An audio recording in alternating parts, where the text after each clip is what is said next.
This is Stephen Sloan. The date is May 30th, 2012.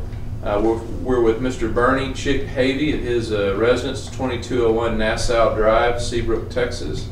This is an interview with the Texas Holocaust and Genocide Commission's Texas Liberators project. Thank you, Mr. Havey, for sitting down with us today.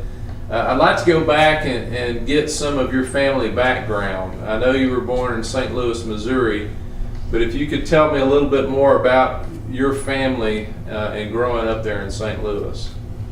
Okay, do you mean my ancestors? Yes, sir. I know you've done some genealogy. Yes. Yeah. We have records that my ancestors were Prussian soldiers and they fought in the Revolutionary War. Their name was Koch, by the way. And they were given after the war was over as a gift 100 acres of land and a mule in Pennsylvania. And they migrated over to Hannibal, Missouri by the Ohio Valley, and that's where my recent ancestors are from, and that's where my father was born, in Hannibal, Missouri.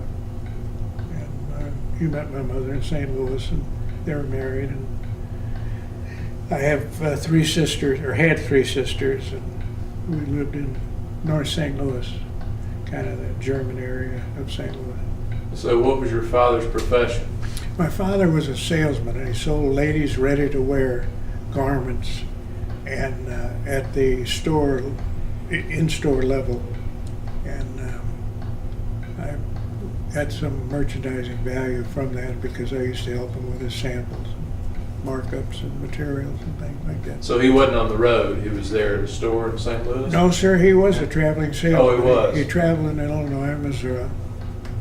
So did you get a chance to go with him on the road? No, I never did.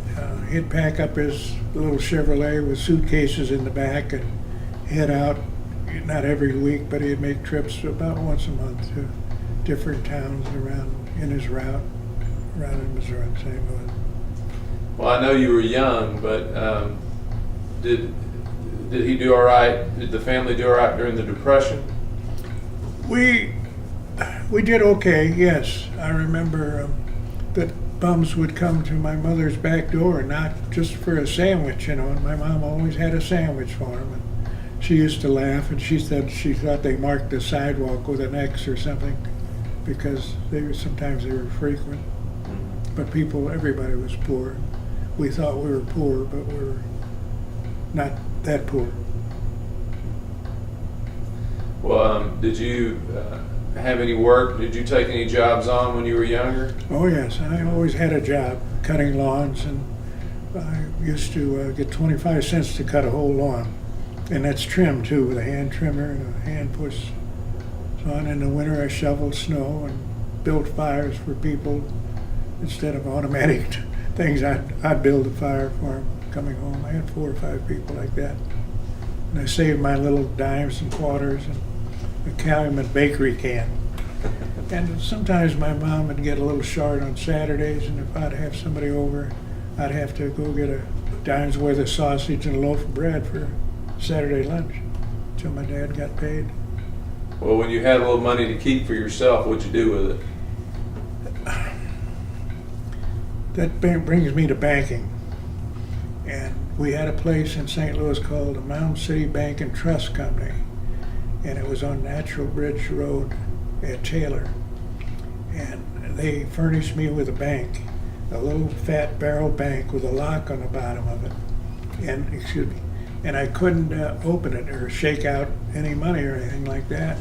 But Saturdays, maybe once a month or every other month or so, I'd go down to that bank teller and he'd have the key and he'd mark that little deposit 70 cents or 80 cents in my bank book. And my account grew to about $18 to $20.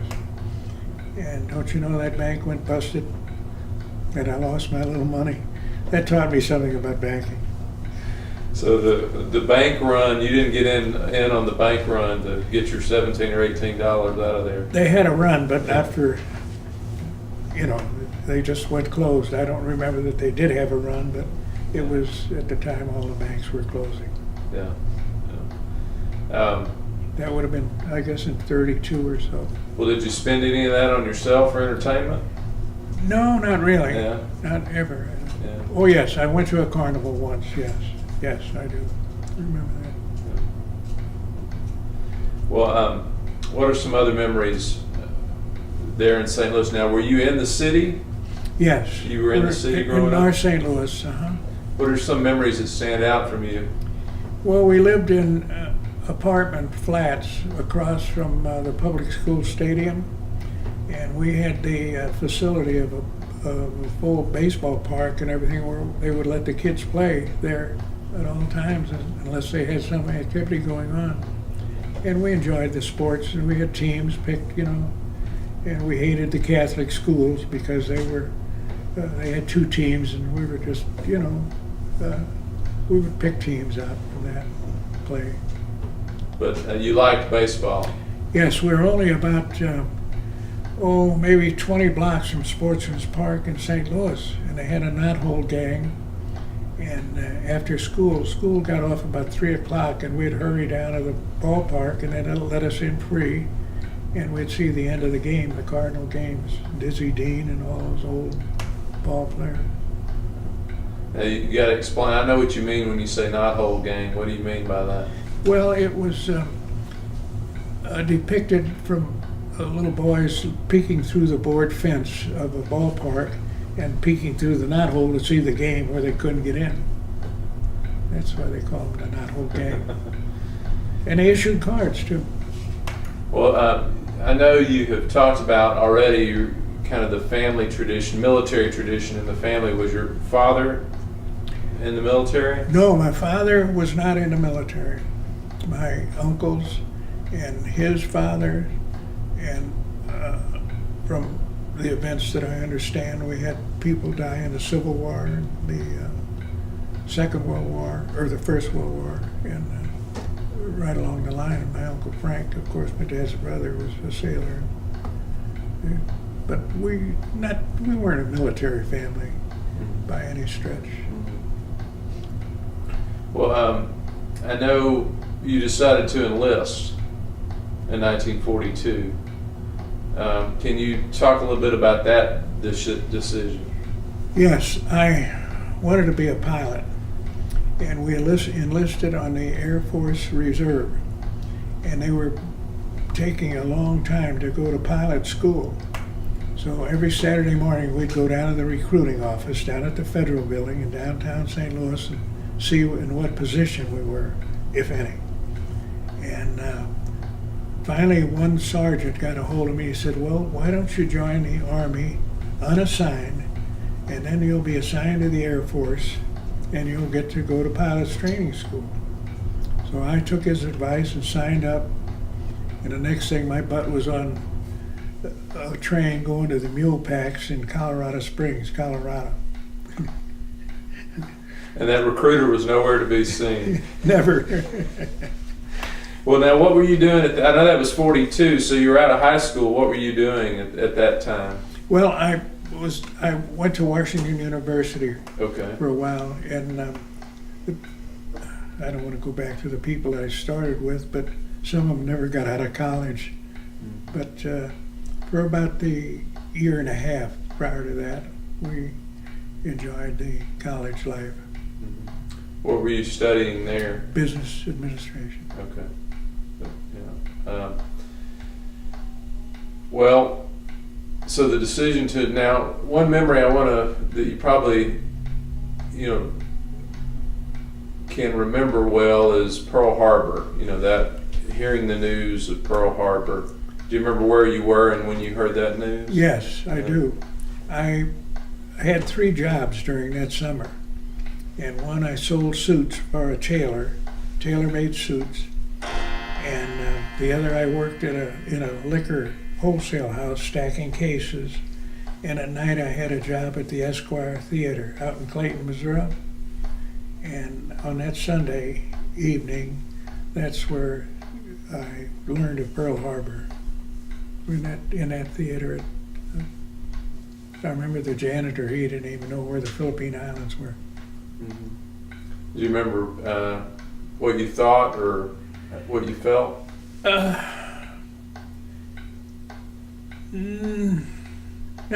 really. It was of news interest, you know, not, we hadn't come to an anger point or anything like that. Yeah, it wasn't personal. Yes. Yeah. What were you doing at the Esquire Theater? I was an usher. Okay. That was cute. We'd have little flashlights and would help people down to their seats in the dark, you know. We had a little uniform. And the cap. Yeah. And the cap and all. Yeah. Well, 3 jobs, huh? I was making more money than my dad. All right. Well, let's go back to you being transported in 1942. You've enlisted, and you're in the service. And where do you go from there? I went down to Jefferson Barracks my folks took me to the pickup point, my sister and my mother. And from there I went to Jefferson Barracks in St. Louis. And then from there we boarded trains for Colorado Springs, Colorado, okay. Camp Carson. And so you did your basic at Camp Carson? Yes, it was with the 89th Division, 69th Division. Well, can you tell me a little bit about your introduction to military life? Yes, I kind of got a kick out of the tests that the Army gave you, and I guess I was more mechanical inclined. And I had a fellow sitting next to me, and he copied off of my mechanical test. And the joke was that after we ended up, he ended up head of the division motor pool, and he didn't know anything about mechanics, and you know, he had copied off of me. So, and I ended up at Division II as a statistician. So, before we get to that, what was basic like? Basic training was routine. It was okay for a kid. I was strong and it didn't really bother me. Mm-hmm. Were they doing accelerated basic at that point?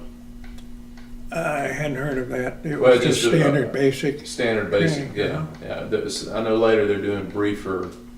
You know, they're moving people through quicker through basic. So no, they had a regular division training course, you know, and a program for that. Now, you said you were assigned as a statistician? Yes, at division headquarters. Okay. And I soon got out of that and got with a regular outfit. What sort of work, did you work in that area very long? What sort of work did they have you doing as a statistician? Well, we had all the files of all the personnel in the division, and they had a form. It was about an 8x10 form with sticky holes around the side of it, and they would plunge a dagger in, or a pointed thing in, and pick out certain categories you wanted, and or they wanted, and you try to keep statistics of. We made graphs and plans for that. With that. Exciting work. Yeah, it was not too good. So you got out of that and you're reassigned to what? I went down with the 222nd. Let me see. No, sir. That's when I went to parachute school. Okay. Yeah. Okay. Yeah. And what are some of your memories from parachute school? Well, it was a long, rigorous course, exciting and very interesting. And we went through the different stages of jump school, A, B, C, and D. D is the last jumping. And I enjoyed it. Everything was running. We ran, but we were in marvelous shape, Mm-hmm. Do you remember your first jump? Yes, Can you take me through that experience? Well, yes, I can. I didn't have any particular fear of jumping, and all you wanted to do was hurry out the door and do things right. Do the right step and stand at the door and do it correctly. But one of the biggest thrills that I had, and I still have, is after your parachute opens, is seeing that beautiful C-47 fly away in midair with nothing holding it up. And if you happen to be turned that way, you know, and see that go away, what a feeling that is. And everything is quiet, you know. And you can talk together as you're going down. That's as close as you got to the Air Corps, right? Yeah, that's it. So you're in jump school, and you're training through jump school, and then could you take me a progression from there, if you would? Yes, well, I had a lot of trouble with my legs, charley horsing, you know. Mm-hmm. In fact, I had some muscle breakout in my right gastrocnemic muscle, I guess. And I finally had to transfer out of that to an infantry school, you know, an infantry outfit. But I wanted to get in the war and get to Europe, and the only way I could do that is when I went with that 42nd Division, which was ready to go. So that's when I joined them. Well, now it was around this time that they reconstituted the 42nd, right?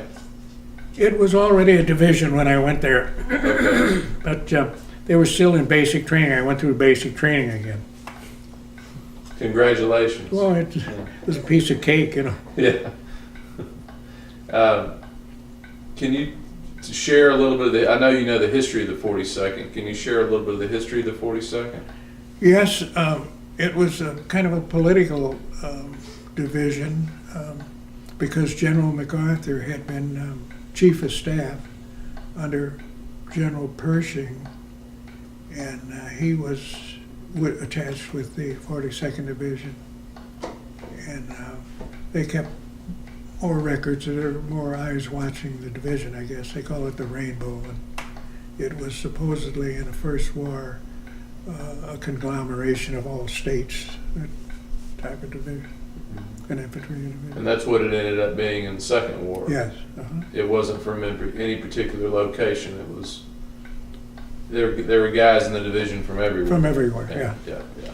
That was at Camp Gruber, Oklahoma. Okay. That's where you gathered 42nd. That's where the division headquarters, I see. the training took place. Now, this is when were you assigned to the 42nd? In 1944. 1944. Mm-hmm. Okay. And so what sort of exercises or maneuvers are you doing at that point? They're getting the final touches on any replacements or the people that have come in late. The division is ready to go to Europe. It's ready to ship out. Now, at that point, had you been assigned to an anti-tank company? Yes. At that point?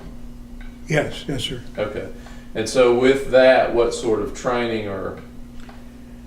Well, at that point, they had 37 millimeter cannons, and you learn to shoot them and load them and aim them and, you know, shoot tanks with them, set them up and do everything with it. But then before we went to Europe, we got 57 millimeters, which were much bigger and a better gun. Now, are you working with, I'm trying to remember the name of the tank destroyer, an M10? Is it an M10? I Okay. don't recall the numbers, but the tank destroyers were on half tracks with 155. Yes. Their Okay. artillery. Okay. Yeah. And of course, you didn't know if you're going to, at that point, if you were going to North Africa or if you're going to Europe. Not to a certain point till we got on the train. Yeah. Really, and we headed for New York. You know, Yeah. that gave us a little. That hint. was a dead giveaway. There's a little hint.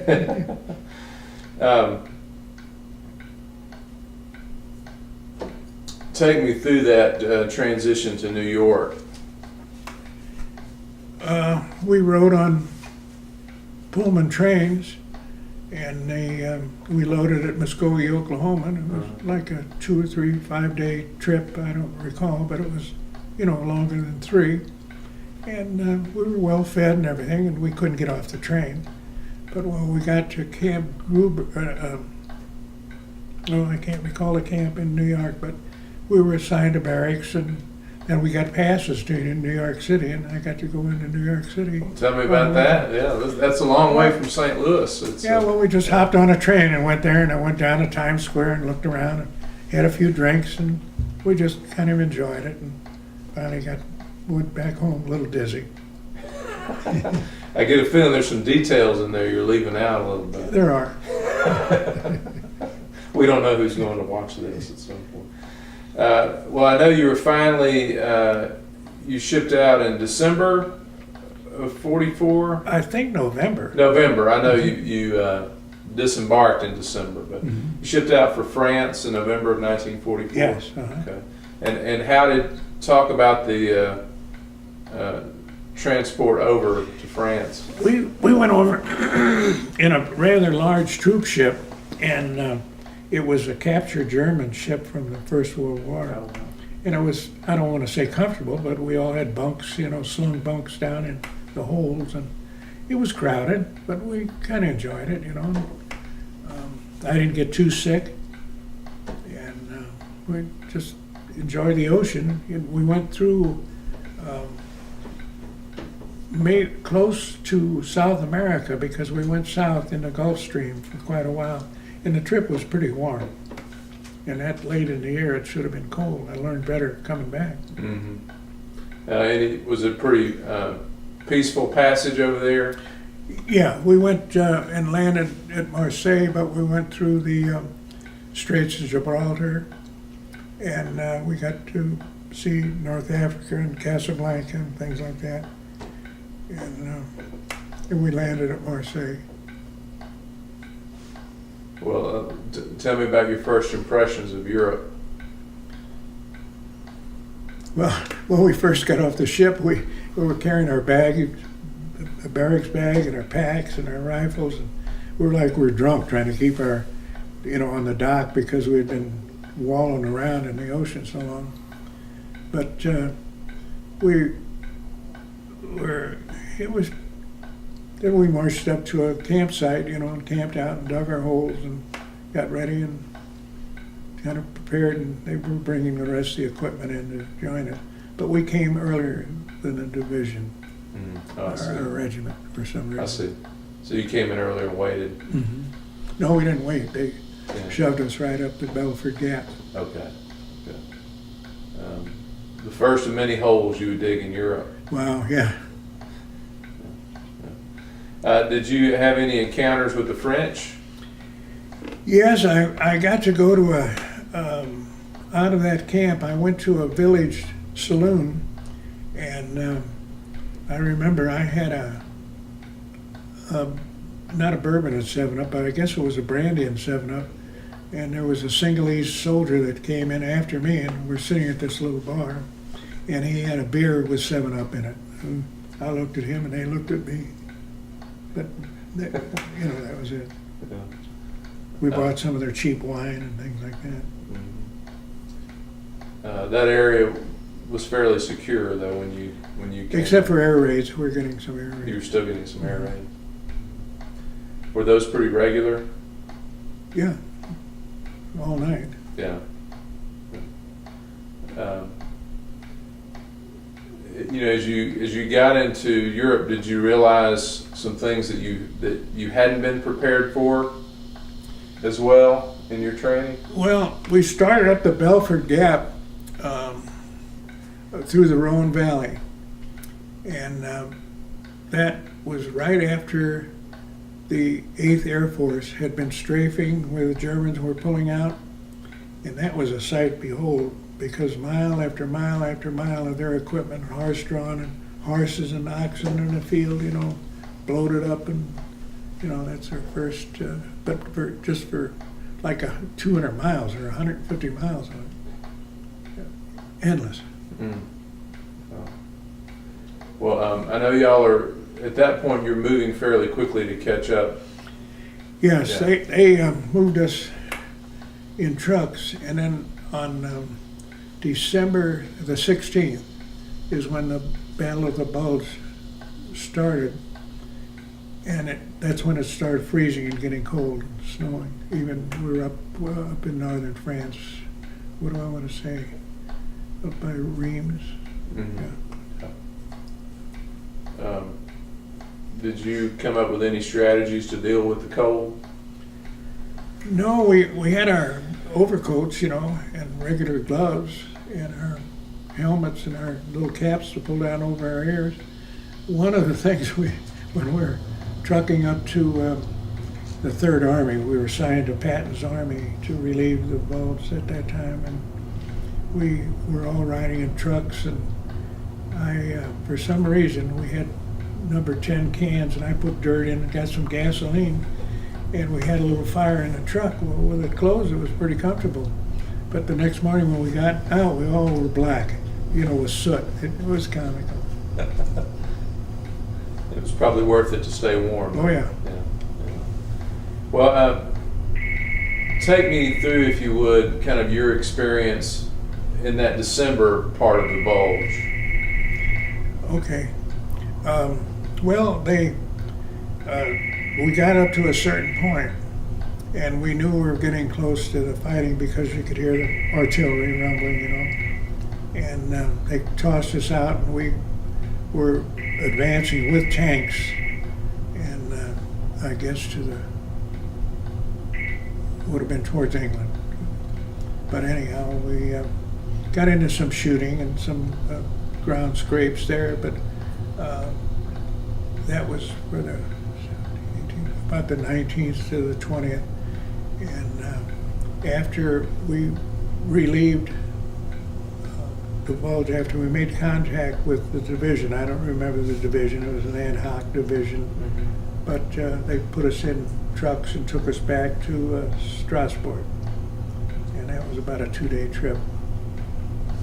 And we were there on the Battle of Bitch, I guess the Germans were just attacking across the Rhine at Strasbourg. I see.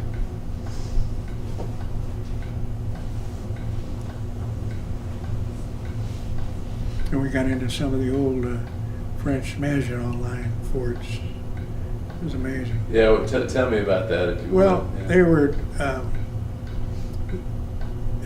they had kind of a tower. You'd go in and go downstairs, and there were about 4 flights down, and they had a railroad track, a small gauge railroad track running all through, and it was kind of warm. It was comfortable, but we didn't. We found some potatoes in there and cooked some potatoes, and their latrines were funny because we were just a hole in the concrete, and they had a place where you put your feet, And we got a kick out of that, but they're rather crude. Mm-hmm.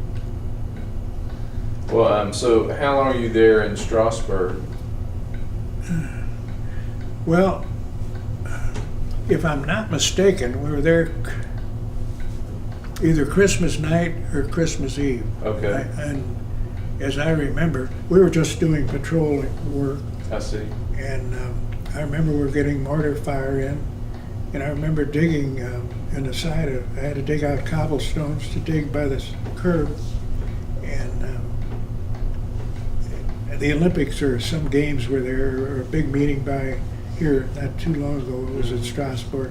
I remember those cobblestones at that street. But the Germans had blown the bridges across the Rhine. I see. They were attacking up north of us. We got into that later. So you were dug in there on Christmas Eve, Yes. and was there a ceasefire for Christmas No. Eve? No? Well, there wasn't anything happening, but there Yeah. was no known ceasefire. Nobody said don't shoot. Sure. So you were dug in that position, patrolling in Strasbourg, and then when did you move on from that? They pulled us right out of there, and we blunted the next German attack north of Strasbourg by Wingen and Zermoder in there. Okay. And can you describe for me how the anti-tank companies were working at that time? Yes, we were mainly attached to our battalion, and each regiment has an anti-tank company of their 3 battalions, 3 companies for each battalion, and each one has an anti-tank company in it. And we're there to protect against tank attacks. So we're always dug in the side of the road or positioned at a crossroad or something where we can get some flat fire into tanks. Do you remember when you encountered live fire for the first time with German tanks? Yes. Can you describe that for me? Yeah, a tank was coming down the road, and they saw us and they machine gunned us, but we were dug in, and we fired probably 4 or 5 rounds, and it wasn't a Tiger tank, it was a lighter tank, Mark IV or whatever, and we hit it on the side, and they backed up and they went another way. But the Germans always had infantry with their tanks. They protected them. A tank alone is a dead duck. So, but that was our first fire, and Did you feel like y'all had pretty good intelligence on German tanks? no, we had none. Yeah. None. We didn't know. We knew one tank silhouette from the other. Yeah. The Panther and the Tiger. But I'm assuming that this is knowledge that developed with each encounter. Yes. Yeah. So To try to attack them sideways instead of frontal, yeah. yeah. And what were some other tactics that developed that you would learn to use? We had bazookas, and they were just in their, I don't say infancy, we hadn't trained with bazookas in the United States, but the bazooka was a pretty good weapon at that time, if you get a side hit. And tanks are blind, they're really dumb. So I was never really afraid of a tank per se, unless it was running over you. Yeah. But that was it. Trying to get the tracks off a tank or detrack a tank. Our 57 millimeter wasn't really powerful enough to penetrate a frontal German tank at that time. We had to try to side fire if we could, but a lot of times you didn't have that opportunity, nor did we encounter that many times too. Sure. Were the anti-tank companies attached? You weren't attached to a tank battalion? No, were you? No. we're attached to our own battalion, our regiment. Okay. All right, so you're moving up in the bulge. When did you get a sense that things were changing with the bulge? That the tide was shifting a bit. Well, at that time we were just infantry. Yeah. We didn't have our anti-tank guns or any trucks or anything with us. We were just infantry. Yeah. And we made contact with the southern flank shoulder of the attacking division of Patton's army, and that was our objective, to close that gap, and they took us on. I remember one thing about it though, is for some reason that next day we got the assignment to stack bodies, and they had 2.5 ton trucks there, and they must have brought all the German frozen, stiff, and we were throwing them up in the trucks, and there were probably 100 of them, 3 truckloads of them, and we were seeing how far we could throw them back in the truck, because they were stiffer than boards, and only probably weighed 150 pounds. So 2 of us would swing them and sling them. But that was just an extracurricular assignment. What was your? I'll ask this for people that were attached to the Third Army at different times. What was your impression of Patton? I had no impression. We never saw him or anything. I didn't know anything but what we read in the Stars and Stripes. But everybody knew that he didn't care about casualties. Yeah. He was going to attack no matter what, which was not the worst thing in the world, I got. Well, I find vets that go either way,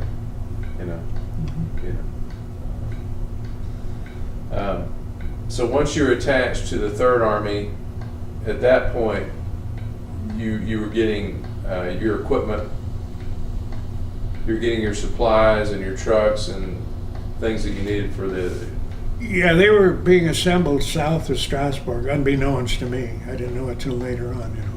Our division was just coming, the rest of it was coming over.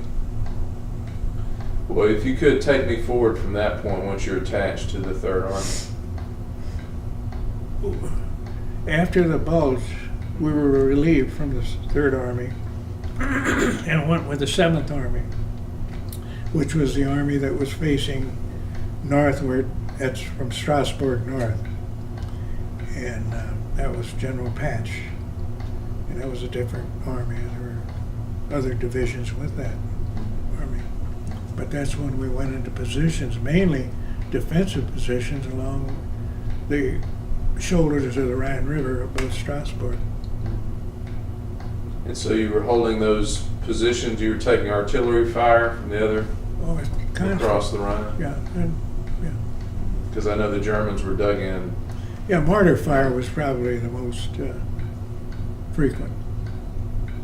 Did you learn to read the sound of a mortar?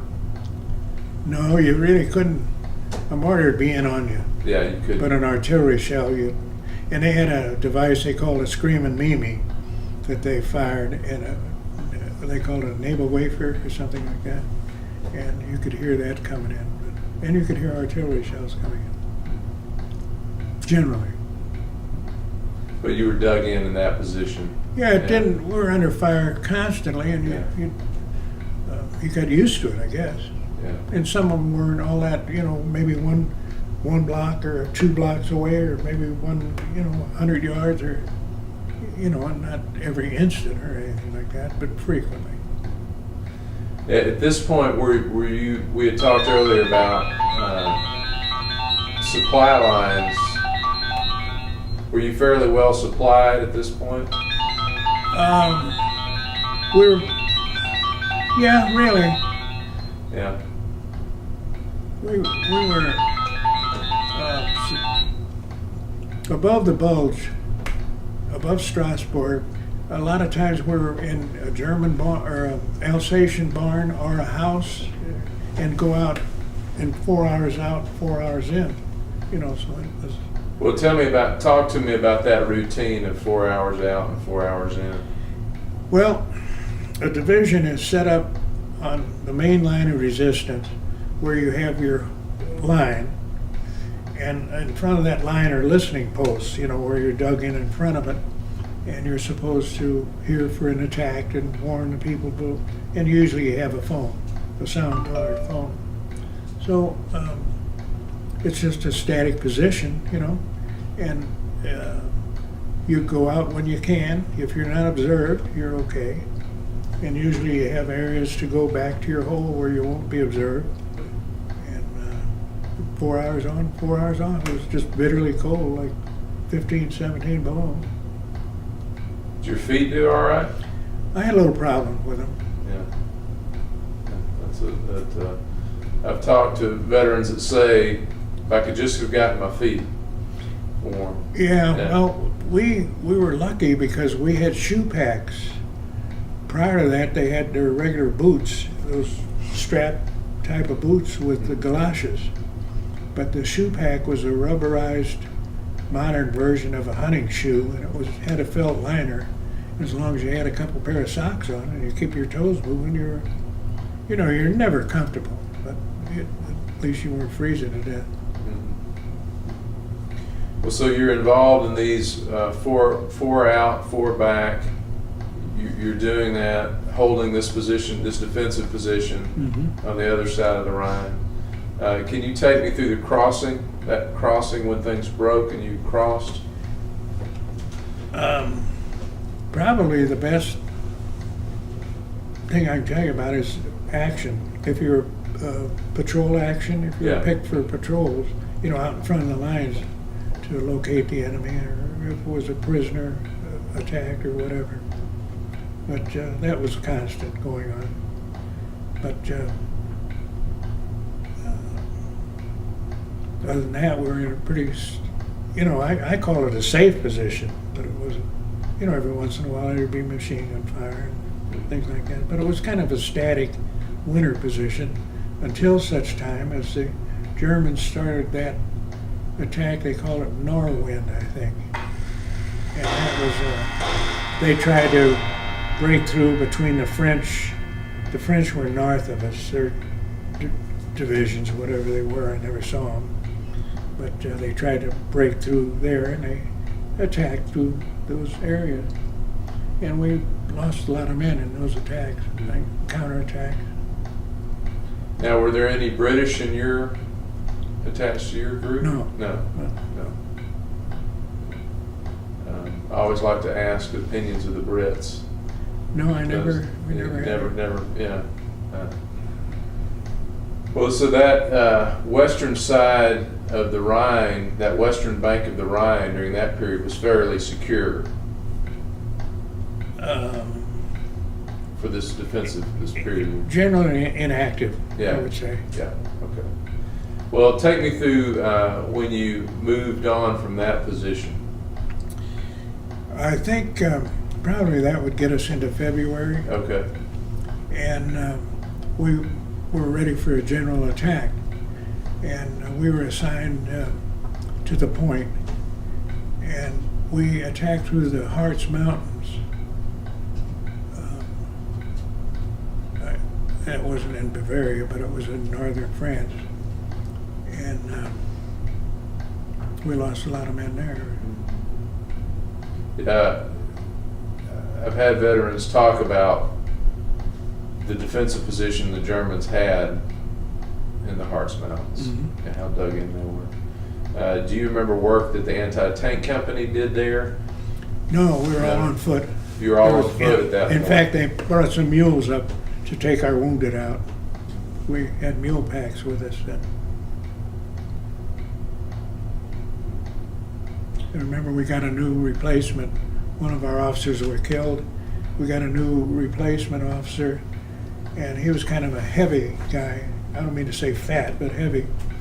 And we were attacking at night, and we were going up the side of this hill, and he made the mistake of touching one of those mules in the back, and the mule kicked him down the hill.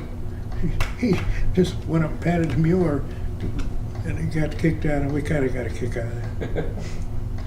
Well, I know at that point, that's near the Hart Forest, and so I know there's a period there where you're kind of in a defensive position again, and you're patrolling some. Is that right? No, this was a general attack. Was it general? Yes. Yeah. And we kept going from then on. Okay.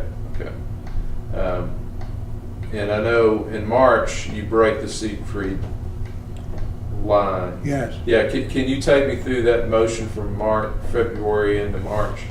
Sure. We I'd read about the Siegfried line from the newspapers when I was a kid, when Hitler built them in the Maginot Line. And little did I imagine I'd ever be attacking through it. And my company commander, Captain Waters, came in and he said, "Come on, we've got a patrol tonight." So our assignment was, and for some reason why him, to find where two bridges were. And there were just little bridges across an inlet. And that afternoon, we were laying up on top of a bluff overlooking the Siegfried line. We couldn't really see anything, they were camouflaged and everything. But our 155s, our Corps artillery, was constantly firing big shells, and they must have been coming close over our heads. And so they fired all afternoon, and that night was the attack. But so Waters and I started out along this road, and it was dark, and I remember the machine gun fire hitting in the steel posts. All our telegraph posts were steel, not X kind of steel. And we got to the bridge, and I was pretty close to him. He used me for a bodyguard, throughout the war. And I remember he's got a pistol. Here we're through the Siegfried, going through the Siegfried line. He's got a pistol. So I kind of told him, I said, "Well, you stay back here. and where I know where you are, and I slid it up, but both of the bridges were there. And we're getting some fire, but most of the fire was coming from our troops way on our left. And so the next, on patrol action, you get a tone and you can smell the German tobacco. And you know Germans have either been there or whatever, or you're getting close to them because you can smell that tobacco. And it's so unlike ours. But that's just one of the assets you gain. And so I found the second bridge, went back and got waters, and the attack had already started. And here comes the lead people down that road, you know, the scouts out front. And we got the word back that the bridges were okay and they could tank across them later on. The next morning, they stopped us, our company, and the attack went on through us. And the next morning, we were there the sun was out, and there were about 4 GIs riding a road down the other side of that hill, and they were dead. But I don't know, they didn't show any blood or anything, you know, I don't know how they got killed. And then the engineers came up, and there was a pillbox, and we got to look at the pillbox and how they go in and, you know, side doors and the metal doors and the apertures, and they were about 6 foot thick. And we were running around with Bangalore torpedoes going to blow them up, you know. So they moved, the engineers came up with a truck, and we were there watching, you know, just kind of lollygagging around. And they shot off this, I guess, a box of TNT, and it just blew out the doors. So then they got serious, and they brought another truck, and they put maybe 10 boxes of TNT, and they turned that off, and it just blew. I think that's shown in that 40-second. It's just, you know, they just lifted that thing up a little bit. It made a lot of smoke. Still there. Mm-hmm. Yeah. So you spent some time, I know, clearing that area, right? Yeah. After that? Yeah. Yeah. Were you facing organized resistance or just pockets of resistance? Semi-organized. Okay. We were getting a lot of shell fire in, and it was tree bursts, and they usually burst down, you know, and they wound a lot of people or kill a lot of people. But we had some machine gun fire from a position, and I knew they were down in the valley, and I knew they couldn't hit us. And we're waltzing up the side of this hill, and here come 4 of those Germans, and they gave up, you know, and they had a lieutenant with them and 3 enlisted men. And we started getting some artillery fire in, and I remember that everybody was hiding and rolling around, you know, trying to get out of that artillery fire. And I noticed this lieutenant was just standing there, you know. He was a tough rascal. So I went over and said hi to him, you know, just didn't say hi to him. I just went over and looked at him, really. And but he was a well done guy. We lost Lieutenant Westbrook there. He had a piece of shrapnel in the back, and he was bleeding through the stretcher. And I went up to him, and I told him, I said, "Is there anything I can do for you?" And he said, "No."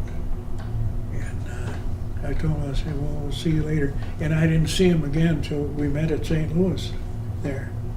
I never knew what happened to him.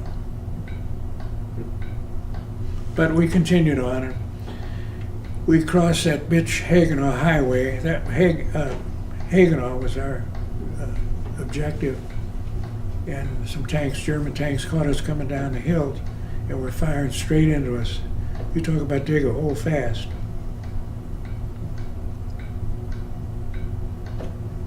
What Panzers or Tigers or? They were Panthers, like medium weight tank. Yeah. And we were coming kind of in a row down the side of that hill, and they were firing straight into it. Yeah. Well, I know we talked a little bit about German tanks. You know, I interviewed a tank driver who just talked about how formidable the German tanks were, armor plating, and how superior they were. They really were.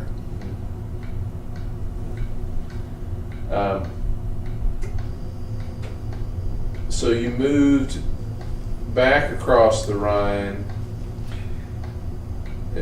I know you've We got had- several Rhine crossings in here. Yeah, we crossed the Rhine at Worms. Yeah, okay.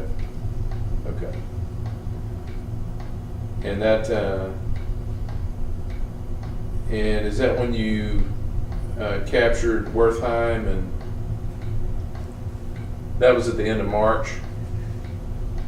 Without looking at my Yeah, chronology, I'm I sorry. don't remember the names Yeah, of the towns I too know. much now. I I didn't it's know them hard then. to keep all these things I didn't know them straight. then, I don't know them now.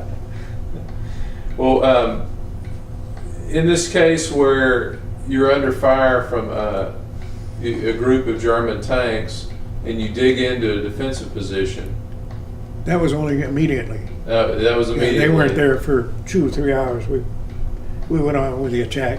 I see. And that was the Bitch-Hagen highway, or Okay. road. Okay.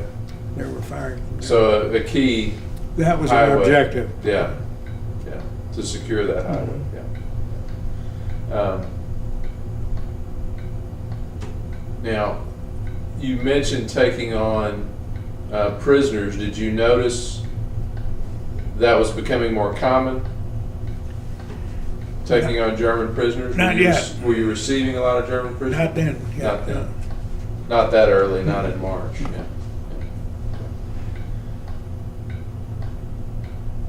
Yeah, after securing the highway there, what was your next objective? I think we got back on tanks, and I think I don't recall too much right there. I know we got our tanks came back, and we were riding tanks then. Mm-hmm. At that point, had the pace picked up quite a bit? Generally, Yeah. generally, Yeah. we learned to loot. Or liberate, Yes, as a lot of Yeah. vets call it. we used to say a squad has 12 men, 2 men shooting and 10 men looting. So what were you looking for? Pistols, gold, cameras. Did you what were some of the items that you picked up? Well, people don't realize what war really is. You know, they look at it. Oh, taking this or going. We'd kick doors down. Got to be expert kicking doors down, and you know, I remember I had a guy by the name of Rennick. He came as a replacement. He went to Illinois University, and he told me, he said, "Havey, will you teach me how to loot?" I said, "Well, there's nothing to loot, you know. You just go take what you want." And so about a month later, we were kicking down doors in a town and searching out, really, and getting under fire. And I went out. They were kind of long brick houses. And I went out in the backyard and opened the back door and went out in the backyard. I heard yelling and screaming back there. And I looked across the fence, and Rennick had these people digging their own grave. He had found a Leica camera lens or something, and he knew they had it hidden in there, and he was trying to torture them into getting it. Not torture, you know. Yeah, scare them and Uh-huh. giving them, handing them. So I was going to teach him to loot. Well, I know a lot of this work is moving from little town to little town, this clearing work that you're doing. So, what were your interactions with the locals like? We really didn't have and didn't see a lot of them because they were hiding. We were in combat. We weren't, you know, coming up later on. Yeah. And we didn't see a lot of them. But some occasions we would find food on the table, and we were always looking for food, you know, also. And I remember we attacked this one town, and we had some shooting, and we went around and cut off the town and came back through, and it must have been a Sunday. We never knew what day it was. And these people had a goose in the oven with dressing and potatoes, and just the meal was about ready. I remember they had milk too. And we sat down there and ate that goose and drank that milk and just had a good time. But it must have been their Sunday meal. Well, now, I haven't asked you, I know you were wounded.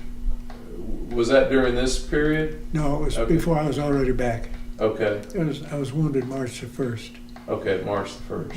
Can you tell me that story? Yeah, we were attacking through a field, and you hardly ever go through an open field. You see in the movies they're walking across. You don't do that. And I happened to have to cut across this field, and I heard a machine gun, dum dum dum dum, and it hit me and knocked my rifle, went through my hand, knocked my rifle, broke my gun, and a piece of shrapnel went in my arm. I don't know whether it was a piece of wood. It was a piece of metal because they found a piece of metal in there. And it really didn't hurt too much, you know. How long did it take for them to get you back to get some? I walked back. You walked back. Yeah, and they already had a medical tent set up, and about a mile or so, and they dressed my wound and sent me back to the next place, and I stayed there. I didn't go farther. They sewed it up and cleaned it out and sewed it up, and bandaged it. Give you any trouble?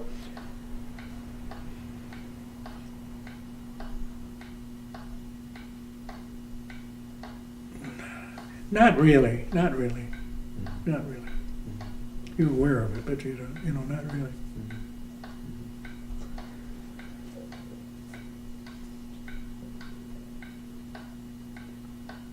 Now, Firth, I know, is one that does stand out as far as the resistance that the 42nd met at Firth. So do you mind telling me about that? Yeah, Firth is right next to Nuremberg, and Nuremberg was the ball bearing center, and I guess the 8th Air Force lost an awful lot of planes there. Trying to bomb the ball bearing plants and stop the Germans from machining. And we were looking out on a plane, and we had a real good panoramic view. We could see maybe for 8-10 miles, and we could see some of their 88 positions. And we were getting some mortar fire, but there was an air raid occurring, and I think there were A-20s. Our A-20 bombers were attacking, and there were parts of planes coming down, and it was the most amazing thing, just like you'd be in the movies, Not here, but you would see parts of planes, and sometimes you couldn't see them or whatever. And finally, we attacked Nuremberg that night, and we didn't have too much, had some artillery fire and some mortar fire, and we got into the town. And the bridge was blown, but they didn't blow it all away. They could get a Jeep across it. I think there's a picture on it. It's the damnedest thing you ever saw, getting across. But that was amazing because the Germans pulled out by the time we got across the bridge. And there was a big road with a median in front of it with nice trees all the way down there, about a mile, I guess you could see. And they had a man hanging from each one of those trees. And it was amazing. I guess they were people giving up, and the SSers hung them, How long a neck will stretch out of your shoulders. And their necks are out that far. I found a guy that died a natural death in a coffin in one house. And there was a safe in that house, and it had the door open on the safe. And in that safe was a gold coin, or a coin. And I carried that for a long time. I don't know what it was worth or anything like that, but it was funny seeing a person die a natural death. Mm-hmm. They have those real narrow coffins, Mm-hmm. Well, how long were you in Nuremberg?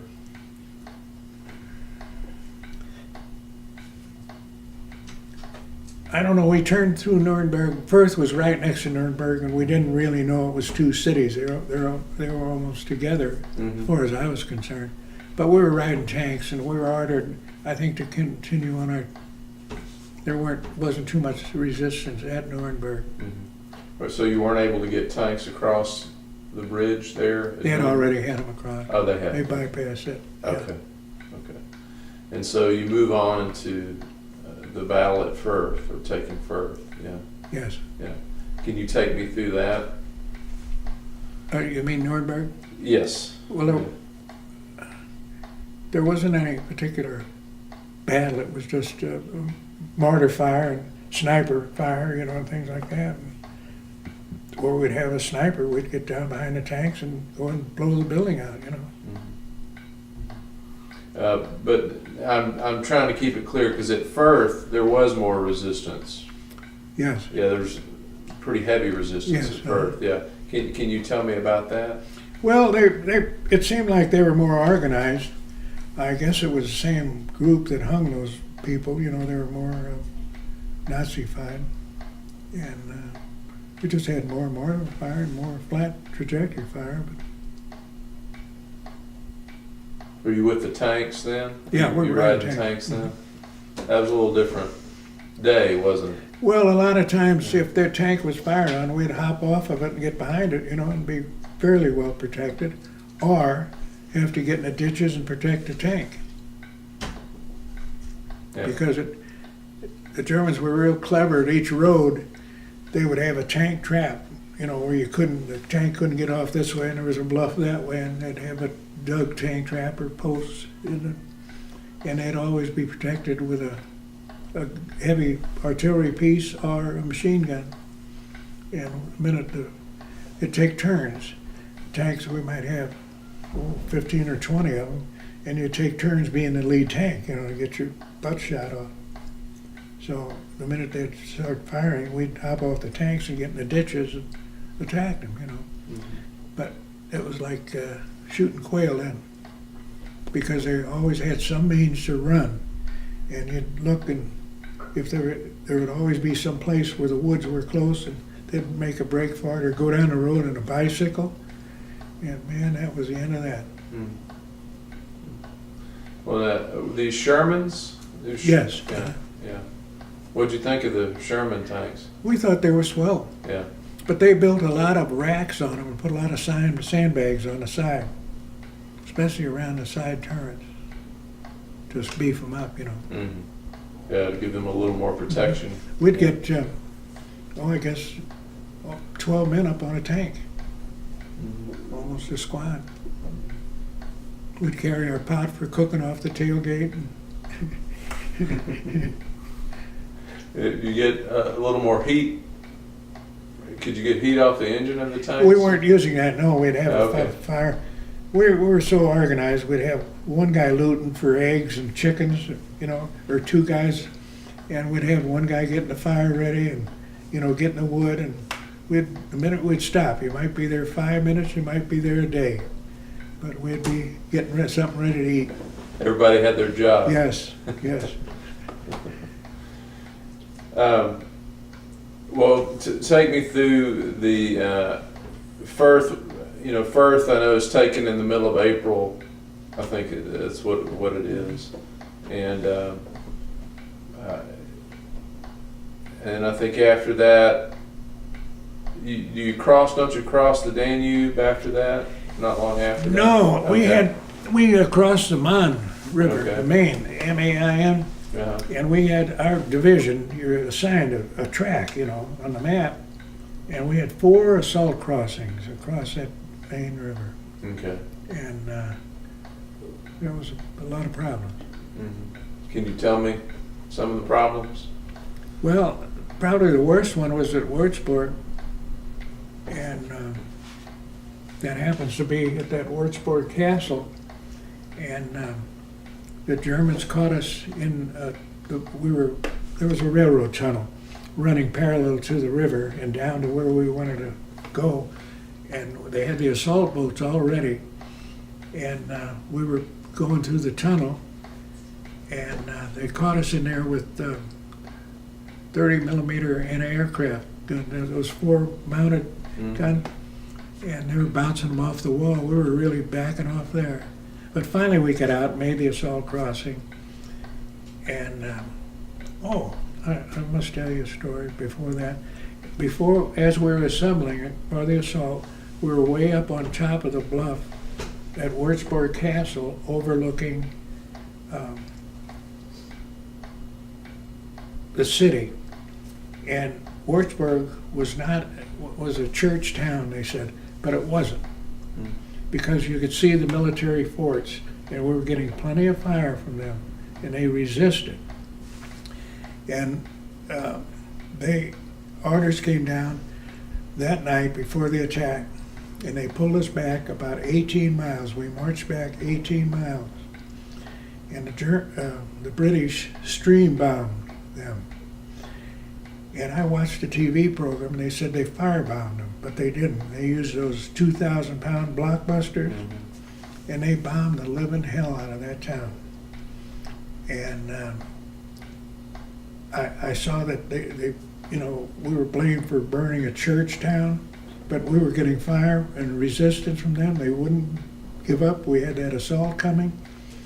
And so the next morning, we moved back into position. And because our anti-tank guns, we were firing across from that castle at picked targets. Very seldom do you ever do that, to get to fire a picked target. And so the program that I saw, they were chastising the United States or the British for bombing Würzburg. But it was a war town. There were forts there. There were plenty of soldiers. There was resistance.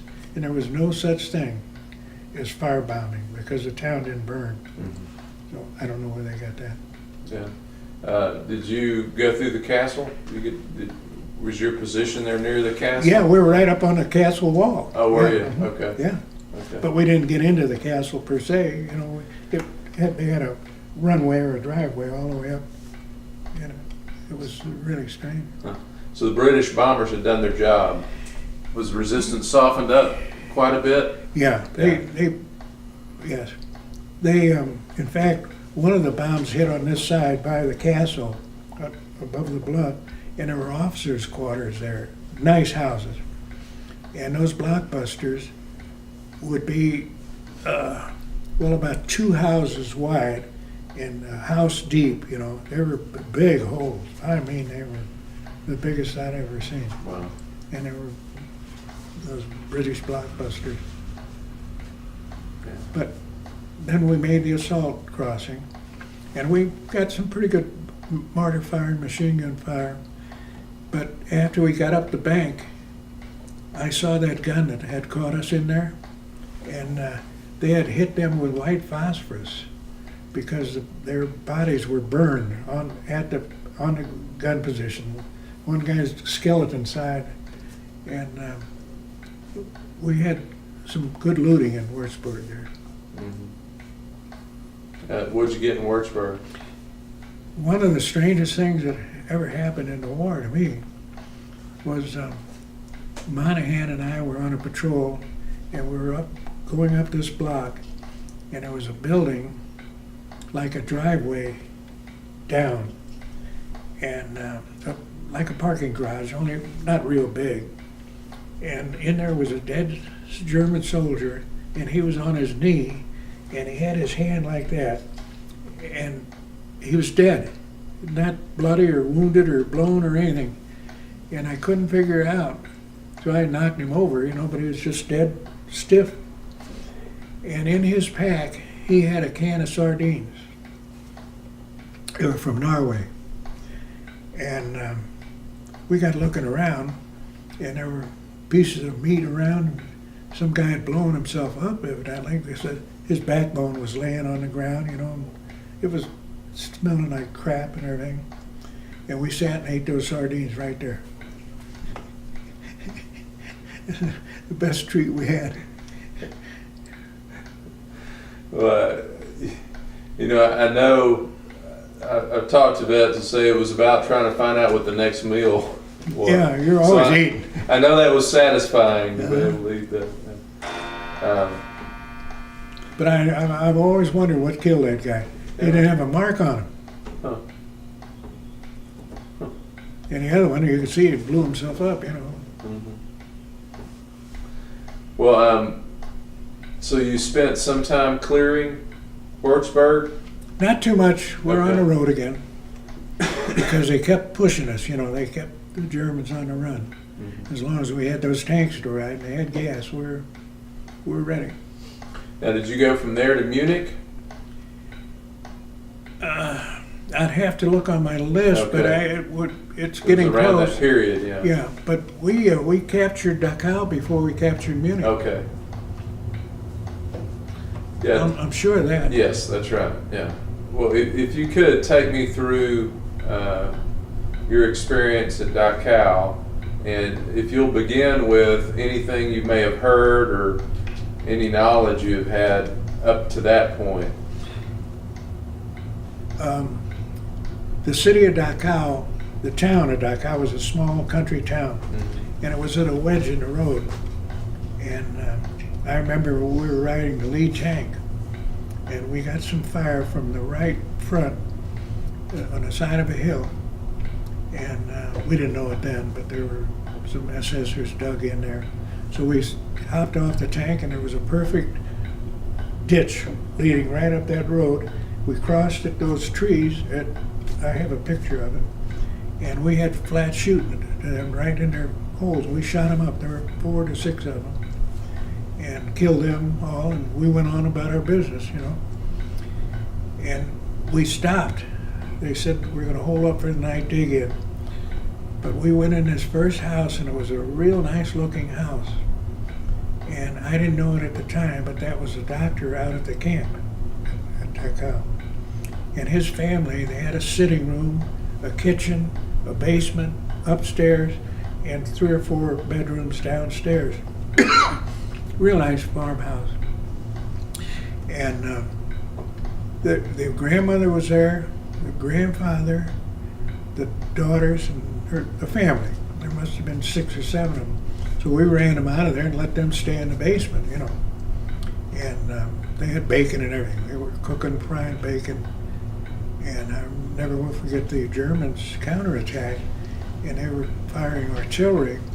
But anyhow, I set up a machine gun in that window in that library. And so we went about cooking, and I started frying some bacon. And here comes some artillery in. And you're pretty safe in a house, you know, unless it's big artillery.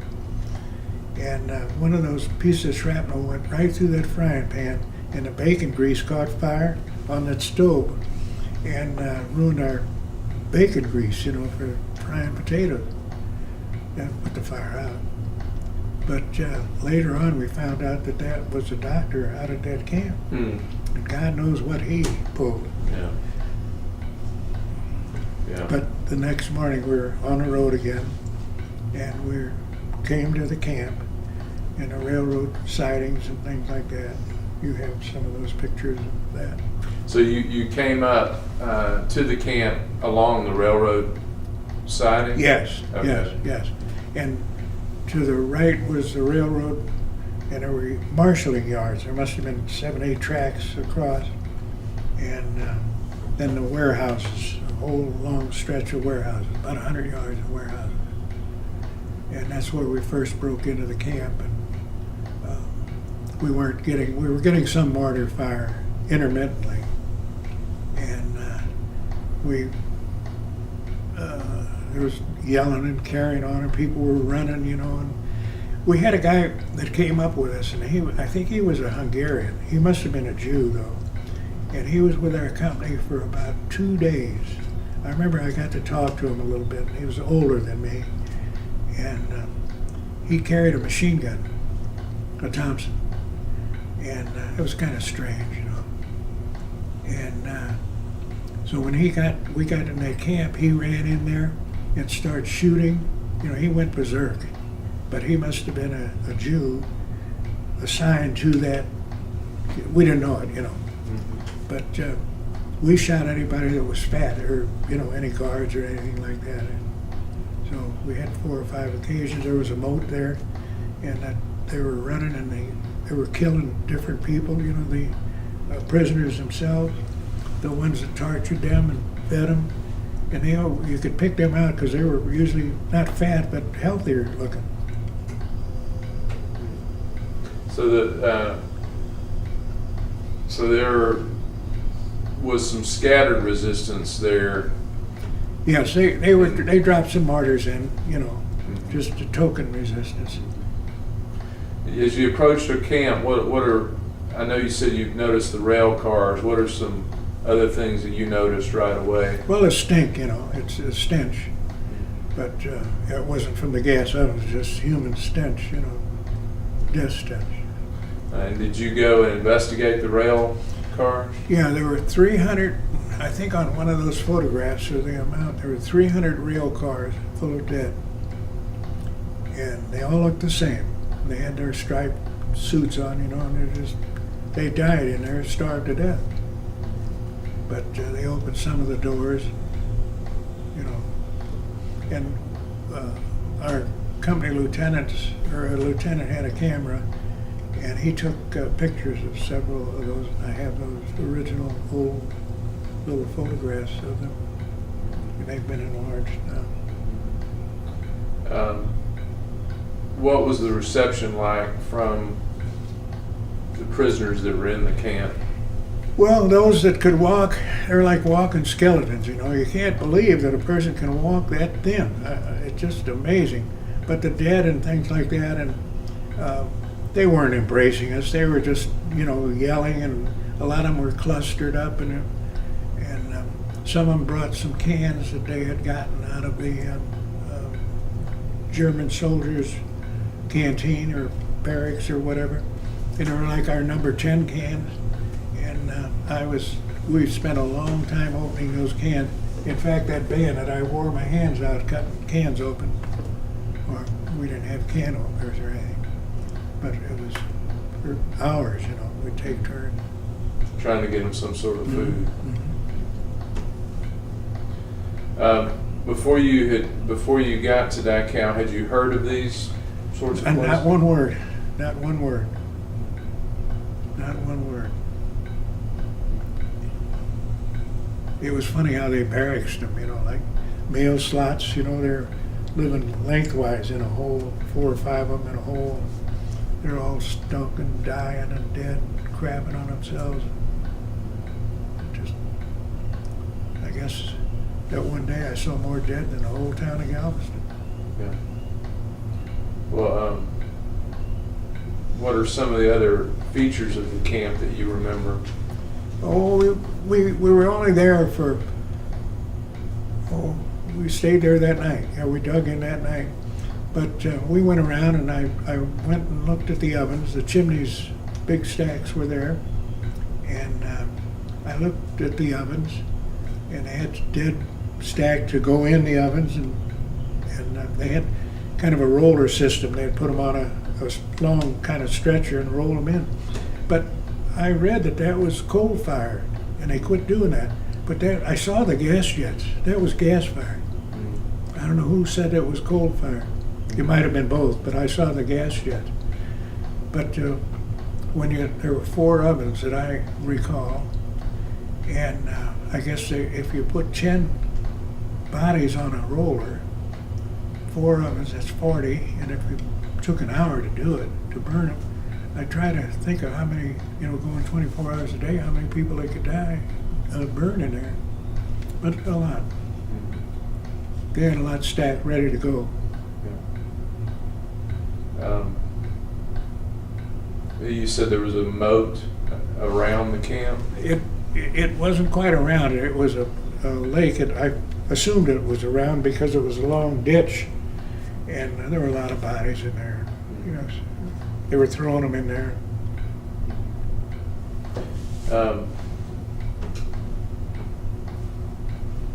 I know there's, I think there were 7 towers or something like that around the camp, or as far as the physical description of the camp, can you tell me what you remember as far as what it looked like? Yeah, I remember. We didn't really inspect the Sure. perimeters so much. I knew the warehouse because we'd been in there, and the first part of the moat and the fencing, there we saw, but it just ran down the line. The next morning, we went over to look at the front, and I saw the entrance and things like that, but and some of their barracks. And the officers stayed in one compound, the enlisted men, and then the prisoners in the third hole. Did y'all capture any of the SS there? There weren't, any SS we killed. They had SS you killed? Yeah. Other guards? We killed a few guards, Mm-hmm. but by that time, the prisoners had identified them and killed them themselves. Killed them themselves. Yeah. There were some pretty strong prisoners, but they had been eating good, The rest of it was just a big melee, groups of, insanity, I guess that's what I call it. Yeah. What were the officers' barracks like? I didn't look at them too Okay. good. They were brick buildings as far as I remember. Now you said you dug in that night. Where did y'all stay that night? We dug in alongside the railroad. Okay. It's always the best place to be. Why is that the best place to be? Well, it's usually pretty good digging. Yeah. We were fortunate. I always say that because Europe was fairly fertile and good digging, Yeah. Well, you learned where good digging was and where... It's an art. An art you would have rather not developed, huh? Well, it was fun, Yeah. It was about depth and speed, right? Yes, sir. How deep you could dig and how fast you could dig it. Well, a lot of times, if you were there for longer than 4 hours, or maybe the next day even, your GIs are funny. You're always improving. So when you dig that hole, you dig a little shelf for your hand grenades or whatever comes out of your pockets. You put a seat in there, or you sit down with your head sticking out. It's comical. And smooth the walls, nice, Well, I'd like to ask the question, because we were talking about it before we interviewed, the things that you carried with you or the things that you kept with you. Can you talk a little bit about that? Our ammunition, You were showing me. Yeah. These bills here they had a club they called a Schartz-Norder. I don't know, it was just not a club to join or anything, it was just a trend. And you start out with your dollar bill and you have your people sign it, whoever wants to sign it.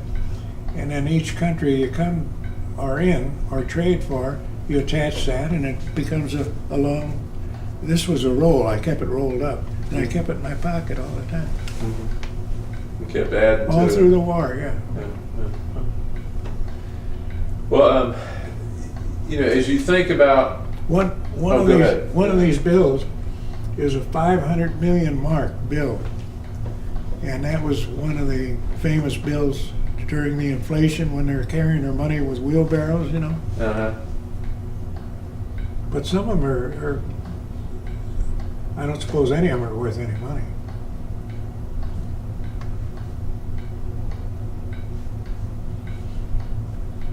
But those knives and things we just picked up, kind of after the war. There's my jump knife, that one that's parallel there. And that group of medals came from that major's house or a general's house that I was looted in Würzburg before the bombing. Okay. And by the way, in that same house was that plaque of Hitler, Adolf Hitler. Yes. Made by Hummel. Yes. And that has his signature on it too. Yeah. I remember it had a celluloid frame, and I kept it at my mother's. And I had an office there, My mom would come and dust and everything, and I'd come home and that plaque would be down. And I'd say, Mom, she said, why do you turn that down? She said, I don't want people thinking we're Hitlers. My little mother. Well, so you spend the night at Dachau. The next day you're there. What are you doing? I know you're not. I know the rest of the division's moving in. At that point. We loaded out and moved out. Yeah. Did you have many interactions with the prisoners that were there? None. Okay. None. Just look at them and see them.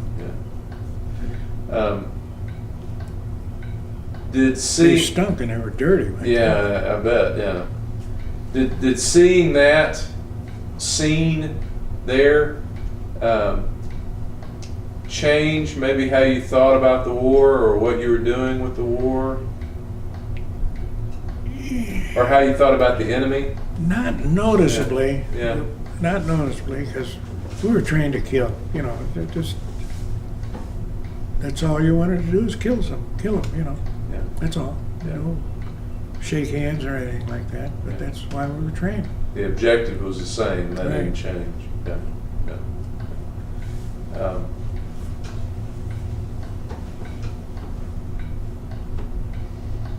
Now, you left from there and you went to Munich.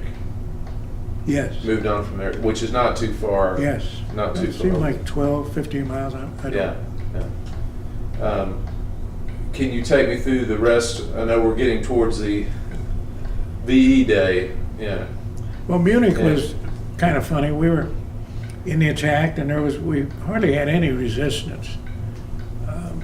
And we broke into the town, and all the GIs they still had their streetcars running, and everybody who could get a car had a car if they had gas, you know. And we were riding streetcars, and it was kind of fun in Munich. We were still getting some Corps artillery on us. And I remember we went to the downtown to the main Luftschutzkeller, which is the air raid shelter. And they had a kitchen set up there. Well, this was assigned in our area. And they had bean soup on the menu, and they fed the people that would be in the air raid shelter for any length of time, you know. And we had some Germans. I remember 3 of them ran in this one air raid shelter, and there were different rooms. There were like a big, nice room with benches in, and they all had metal doors. And we were looking for those Germans because they still had their guns.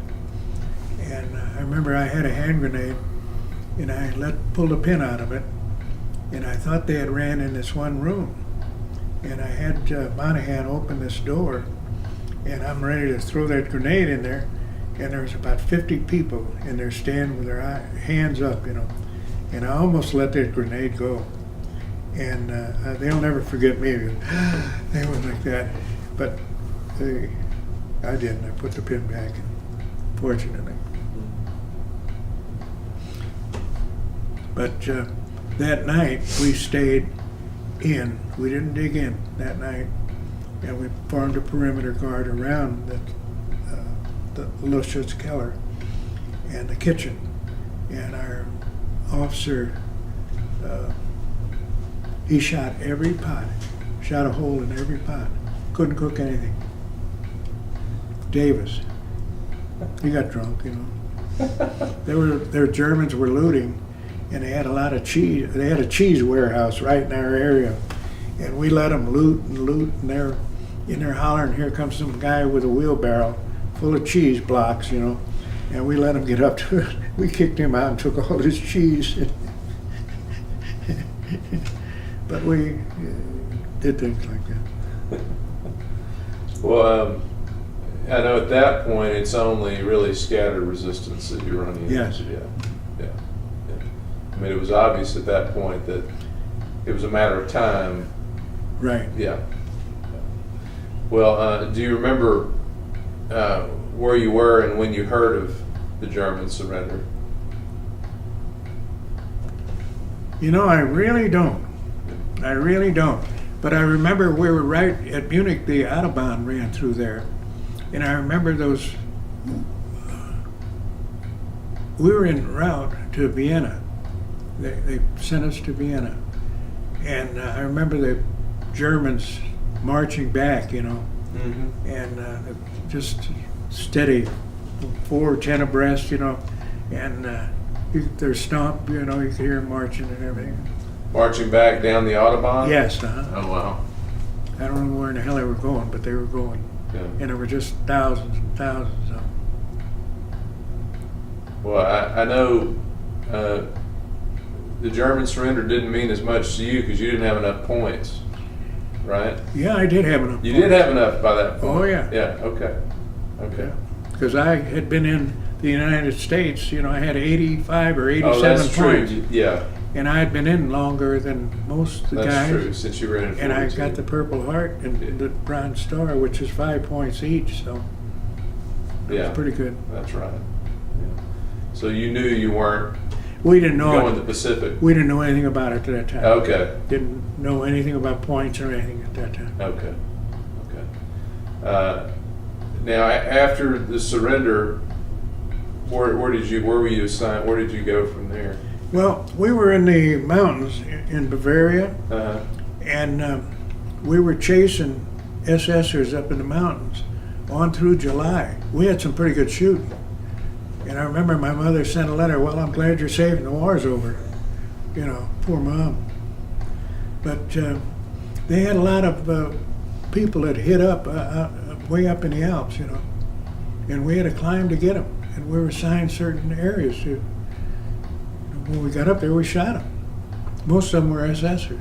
Is there small groups, small Yes, little bands? Yeah.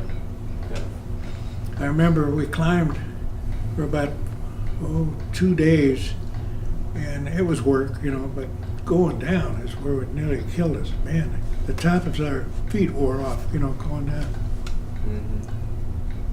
But we always had plenty of food, and we're, didn't know any better.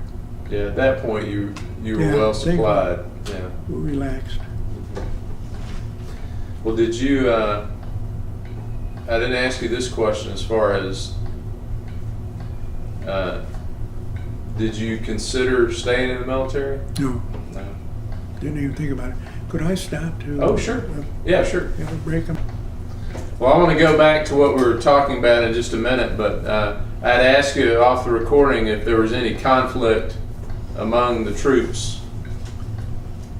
Not later on in the war, Yeah. but earlier in the war. Earlier in the war? There was a guy by the name of Birney. I hated him. And just like kids, we finally duked it out. Nothing settled, but he got killed. He didn't get back home. Oh, he got killed later. Uh-huh. Yeah. Well, this work, you said you're doing this work near Innsbruck up until August of 45? Yeah. Whenever we were moved to Vienna, I don't remember the Okay. exact date. Well, of course, August 45, I think of the Japanese surrender. Oh, yes. Yeah. I remember that. Yeah, tell me about that. Well, they put us in training. We were supposed to go back over to Japan, and they put us dummies in training in perimeter defense, jungle fighting and everything. And we ended up using real grenades and all kinds of things. And they kind of canceled that out. But we were in a town in the mountains, and it was a nice town. We were in a schoolhouse. We had bunks and everything. We were pretty comfortable. So then we went to Vienna. Well, now, you heard of the surrender. So what was your response to the surrender? Really, it didn't come like a climatic event, Yeah. Just like a progressive event, Yeah. But you knew you were going to get to go home. No, we were going to get to go to Japan. Well, once you heard the Japanese surrender, Oh. yeah, tell me about what you remember about that. Well, that was joyous because we knew it was the end of the fighting and we'd get to go home. Yeah. What did you know anything about what was going on in the Pacific? Yeah, we had a company paper or a regimental division paper, and they called it the Stars and Stripes, and it was, it kept us up on the news, so we'd read it. Mm-hmm. It was, yeah. Okay, so surrender happens, war is over, you're transferred to occupation in Vienna? Yes. Yes. Okay. Yeah. And so what are you doing in Vienna for the next? We're doing Yeah. guard duty and, just generally sharing it with the Russians and the British and the French. And we're playing cards and kind of loafing around and going down to the black market and kind of exploring Vienna itself. And, Did you have much interaction with the Russians? Yeah, a little bit. They, a carton of cigarettes would cost us 50 cents. And we could buy as many cartons as you wanted, you know, and we could sell them to the Russians for $10. But the Russians, President Roosevelt had given the Russians our plates, these little blue units here, that's invasion money. Okay. And that was currency to us. That's what we'd be paid in and everything, you know. And to the Russians, Roosevelt gave them the same plates, and they printed money, you know, just going out of style. And the Russian officers would have briefcases full. They could buy a tank, a Jeep, or anything they wanted, you know. And we'd sell them old clothes and everything. They'd buy anything. And some of them were pretty well skilled, but the Russian soldier was just, they had smocks on, and they had, you know, trailings of dirt and everything, and food, and they're kind of lower life, I'd say. They were farmers, right? They're just all farmers. Cavemen, I think. Yeah. So what did you think of Vienna? You said you got an opportunity to explore Vienna. Yeah, we went to the Ring, the popular downtown area, and we used to go down to Karlsplatz, which was a park with statues and things, but that's where the main black market was, and we would sell things down there. What were you getting on the black market? $10 a carton for cigarettes. Oh, okay, that's or where a pair of shoes or whatever, you know. Yeah. You know, I've learned through this, you're enterprising. Yeah, well, I've always been hustling around trying to get a buck together. Ever since you had the bank with the little key at the bottom, yeah, you've been hustling it too. So you said you were there in Vienna until it started to turn cold. And then the points took effect, and I was transferred to that Yankee division, and they were picked to go home. Okay. And they sent us to France to one of those cigarette camps. They had a Pall Mall, Lucky Strike, you know. They made these big camps, tent camps, waiting to go. So we could have either gone over to England and got on the Queen Mary and been home in 5 days or something like that, or gone down the Mediterranean.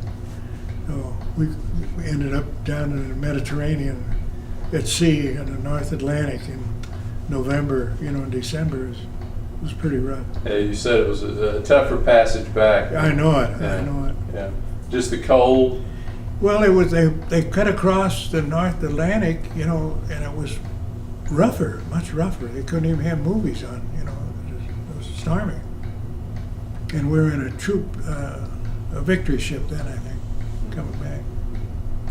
And you came back to, where did you come back to? Newport News, because I wanted to go back down to parachute school, because I knew some people down there, and I was discharged from there.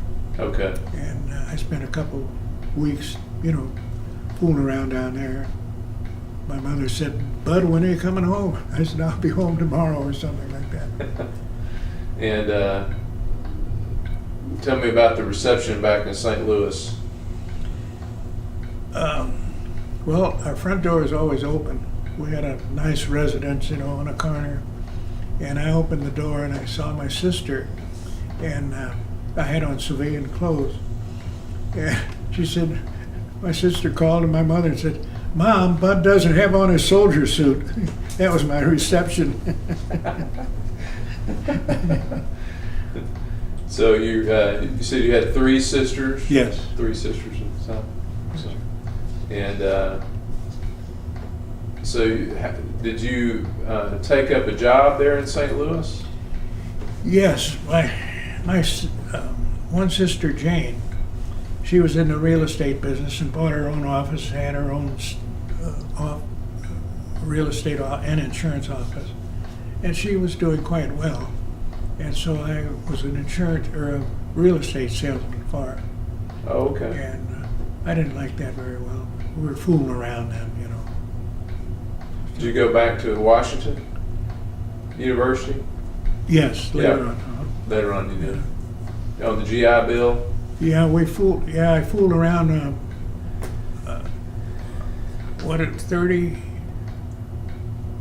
$30 for 30 months or something, or $300 for 30 months, or it lasted for a year that they gave you separation pay, you know.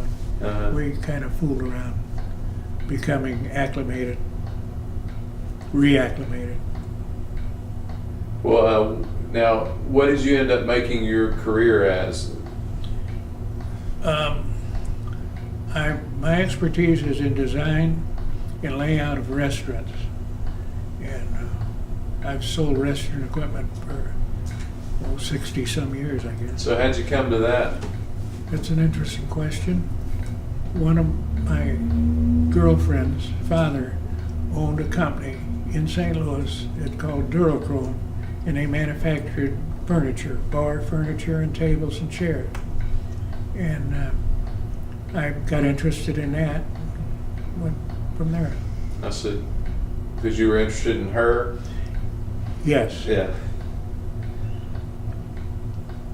So, but the profession stayed, but the girl didn't. Yes, we parted our ways. Okay. At that point.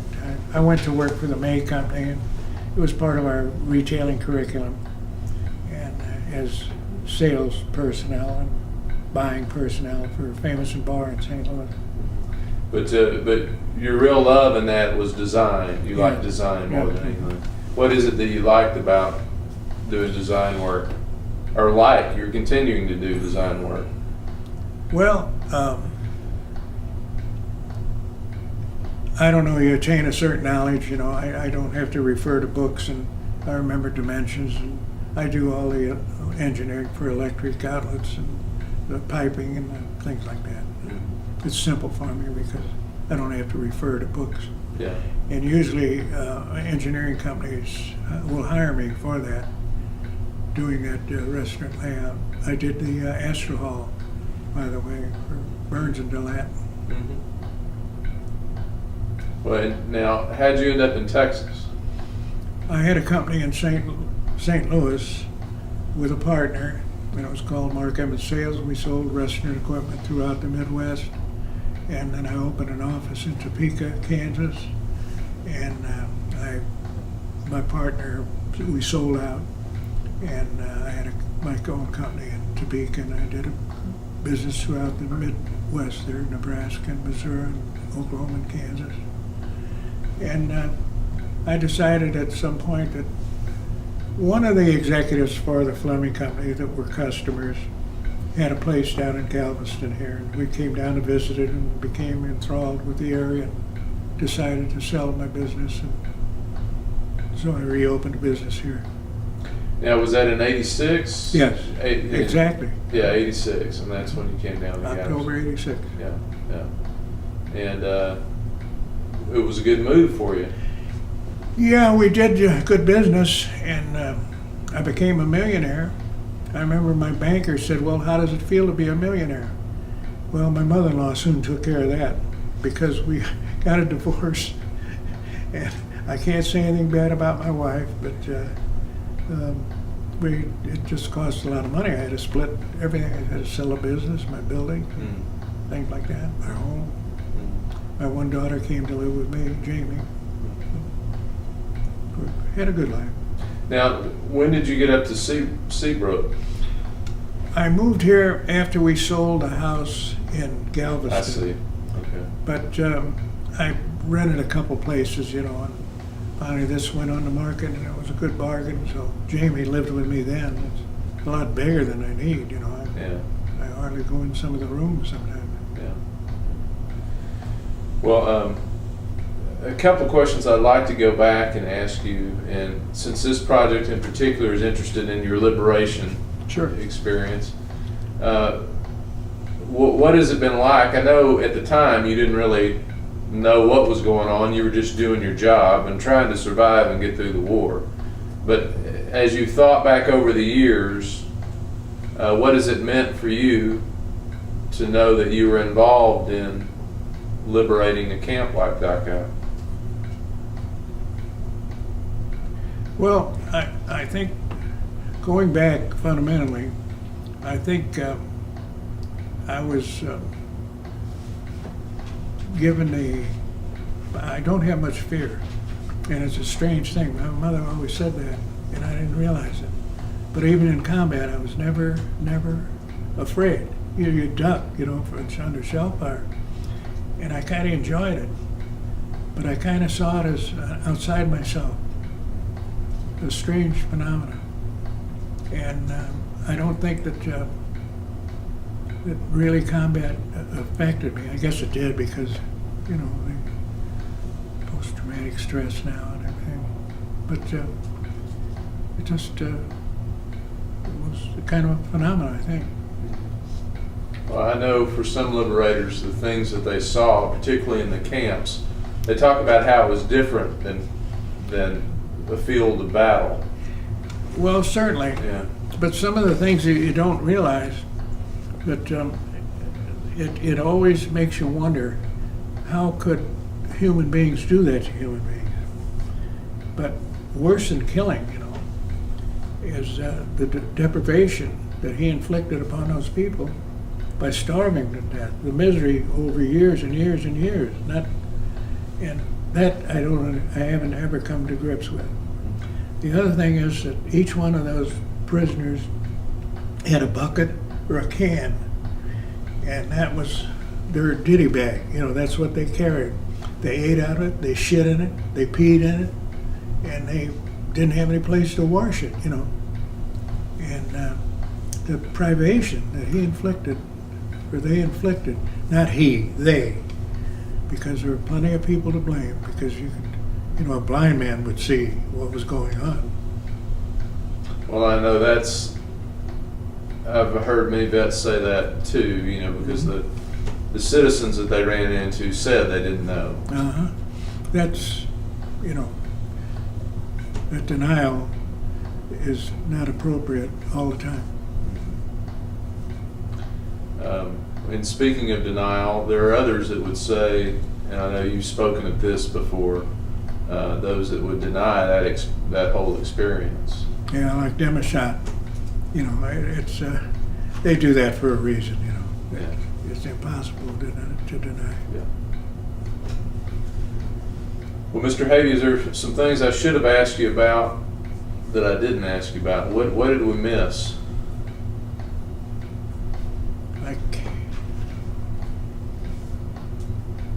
I can't think of anything right at this time, but I'll probably think of something later. Okay.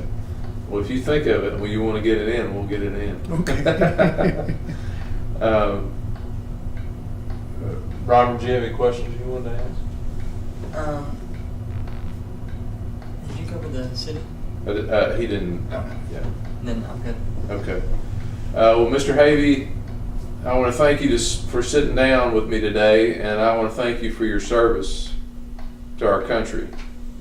And it was an honor to get to visit with you today. Thank you.